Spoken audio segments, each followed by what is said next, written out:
Look at these shoes. To us, they represent the peak of modern femininity. They are symbols of the red carpet, high-fashion runways, and corporate power. They are elegant, they are expensive, and for most of us, they are incredibly impractical. But if you took these shoes back 1,000 years and showed them to the most brutal warriors on the planet, they wouldn't see a fashion statement. They would see military-grade hardware. They would see a high-tech stabilizer designed for one purpose: to help a man stay balanced while he kills his enemies from the back of a galloping horse. The high heel didn't start in a designer's studio in Milan. It started in the mud and blood of the Persian Empire. It was a tool for snipers, a status symbol for kings who refused to touch the ground, and eventually, a piece of aerospace engineering that almost destroyed the floors of the world. How did a piece of combat gear become the world's most controversial fashion icon? Grab your gear. We're going back in time. This is Zenthgast. To understand the heel, we have to look at the Fars, the heart of the Persian Empire. By the 9th century, Persia had perfected a style of warfare that terrified the world: light cavalry. These weren't just soldiers, they were horse archers. Imagine galloping at 30 miles per hour across uneven terrain while trying to hit a target the size of a dinner plate from 100 yards away. In a world before tanks and drones, the horse archer was the ultimate long-range weapon. But there was a major technical flaw. If you've ever ridden a horse, you know that to aim a bow, you can't just sit in the saddle, you have to stand up. When a rider stands in their stirrups, they become a human tripod. They use their legs as shock absorbers so their upper body stays perfectly still while the horse bounces underneath them. But here's the physics problem: early stirrups were flat. If your foot was flat, it would slide forward through the stirrup as you leaned back to aim. If that happened, you'd lose your balance, your shot would miss, and you'd likely be thrown under the hooves of your own cavalry.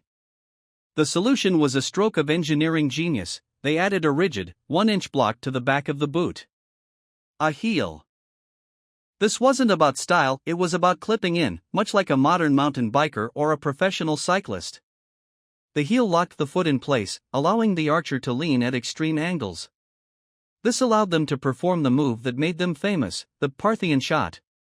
This was a maneuver where a rider would fake a retreat, turn 180 degrees in the saddle while galloping away, and fire an arrow backward with deadly precision.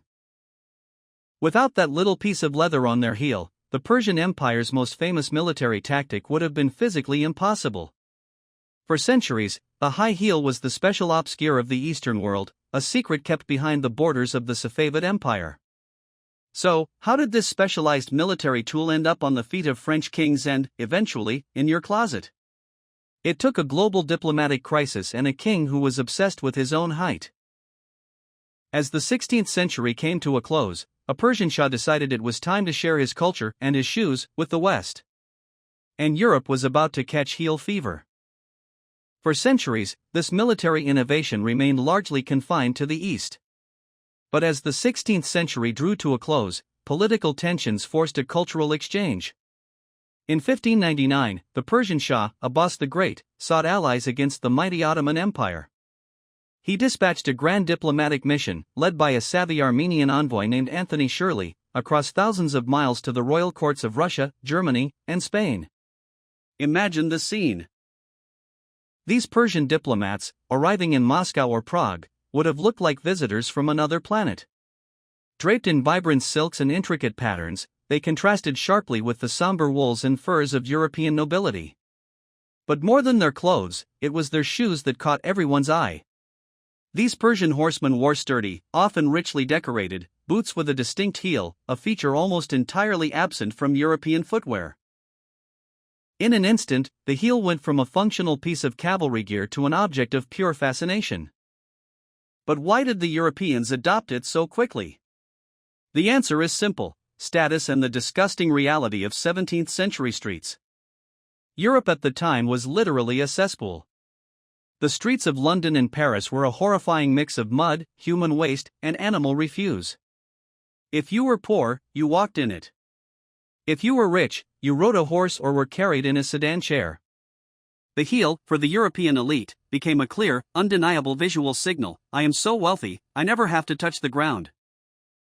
It was a way to literally elevate oneself above the squalor, making a statement of untouchable privilege.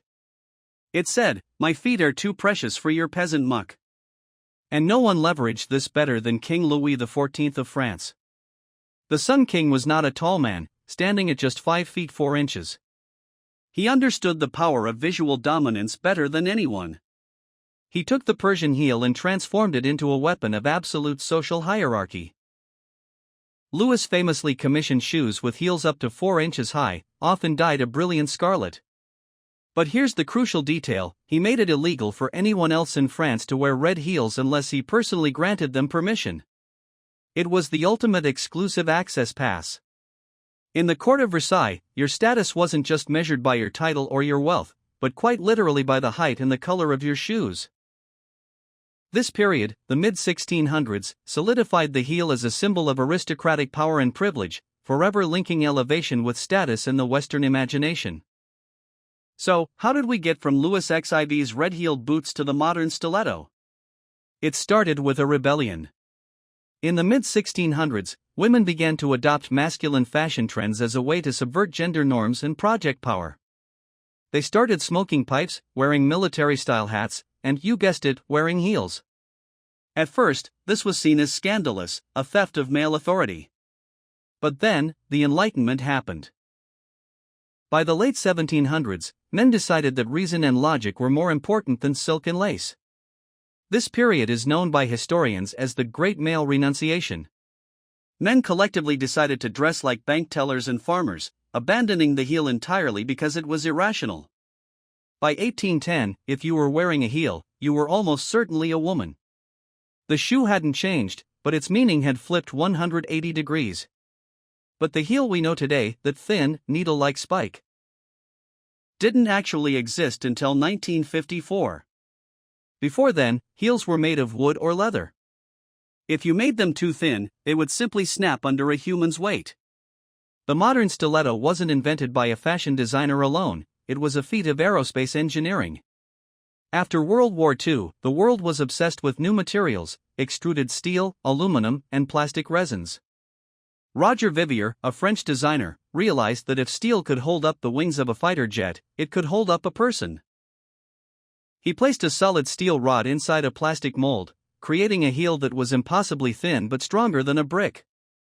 He named it the stiletto, after the Italian dagger. Fashion had officially become a weapon of physics. This new technology created a literal impact on the world. Because the entire weight of a person was now concentrated on a point no bigger than a pencil tip, the pressure was astronomical. A 120-pound woman in stilettos exerts more pressure per square inch than an 8,000-pound African elephant. In the 1960s, this became a crisis. In airports and government buildings in Brazil, New York, and London, stilettos were actually banned. They were punching holes through high-end linoleum and cracking expensive marble floors. If you walked into a bank in Sao Paulo in 1962 with these shoes, you might have been asked to take them off or put on rubber heel caps to protect the architecture. The shoe had gone from protecting a soldier on a horse to attacking the very ground we walked on. It's a strange journey, isn't it? From a Persian battlefield to a French throne, and finally to a steel-reinforced fashion statement. We often think of history as something that stays in the past, but it's right there in your wardrobe. Every time a woman puts on a pair of power heels today, she is carrying a 1,000-year-old lineage of cavalry warfare, royal ego, and aerospace engineering. It's a reminder that the objects we take for granted are often the most complex artifacts we own. So, the next time you hear that sharp click-clack of heels on a pavement, don't just think of fashion. Think of the Persian archer standing in his stirrups. Think of King Louis XIV demanding his red-soled status. And think of the jet-age engineers who turned a shoe into a steel core weapon. It's funny how a tool designed for the mud of a battlefield ended up on the most expensive carpets in the world. But if you think the history of footwear is strange, you haven't seen anything yet. Because while men were ditching their heels to look rational, they were also fighting over a color. For centuries, pink was the ultimate masculine color, the color of blood, war, and power, while blue was for girls. So, how did we get that so wrong? That's a story for our next video.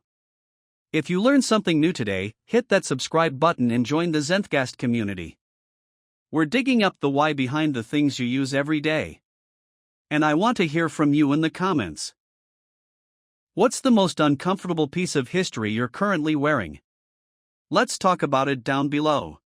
This was Zenthgast. See you in the next era.